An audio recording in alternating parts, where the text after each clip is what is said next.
మన ముఖ్యమంత్రి దేశానికి గౌరవం, మన కన్నూరు విశ్వన్ మన దేశానికి అభివృద్ధి రావాలంటే మీ విలువైన ఓటుని ఖచ్చితంగా మనం విశ్వన్ గారికి వేయాలి.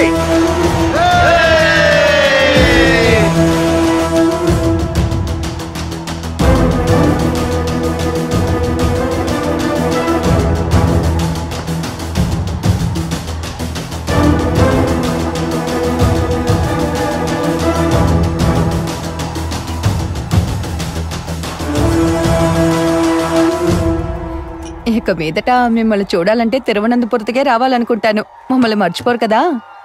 మీరు మాట్లాడేది బాగుందే. ఇలా చూడు, ఎంత పెద్ద ముఖ్యమంత్రి అయినా సరే నా భర్త ఎప్పుడు ఒకేలా ఉంటారు. నేను కూడా అలానే. నువ్వెక్కడికి రా వెళ్తున్నావు? నాన్న పదవి స్వీకారం చూడవా? అమ్మా, నేను అర్జెంట్ గా వెళ్ళాలి. యూట్యూబ్ లో చూసుకుంటాను, సరేనా? కొద్ది రోజులుగా ఈ అబ్బాయి తొందరగా పరిగెడుతున్నాడమ్మా. తప్పేమన్నా చేసి పేరు చెడగొట్టేకరా. ఇంకా ఇక్కడ చాలా మందికి పెళ్ళవ్వాలి. చూడు, నేను నీకు అన్నయ్యని. నువ్వు ఆ మర్యాద ఇచ్చి నాతో మాట్లాడాలి, అర్థమైందా? సరే. పిల్లకి మధ్య కాస్త అహంకారం పెరిగింది, దారికి తీసుకొస్తానులే. వచ్చి కూర్చోవే.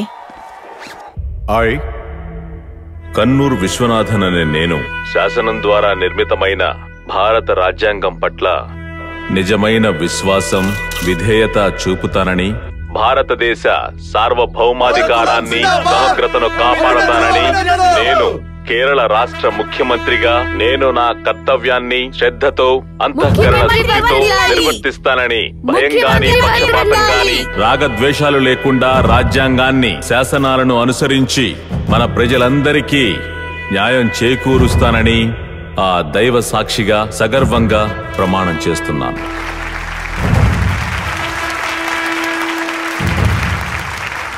All the best.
Sir, staffs అందరూ మిమ్మల్ని కలవడానికి వెయిట్ చేస్తున్నారు.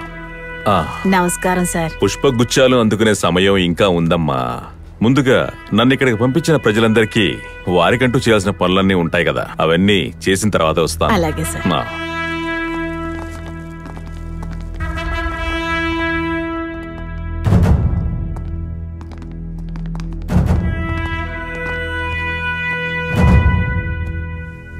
సార్,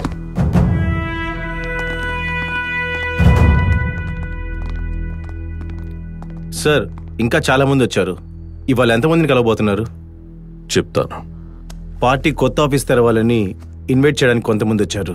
వాళ్ళని రమ్మంటారా? వద్దు, అక్కడ చాలా మంది ఉన్నారు కదా.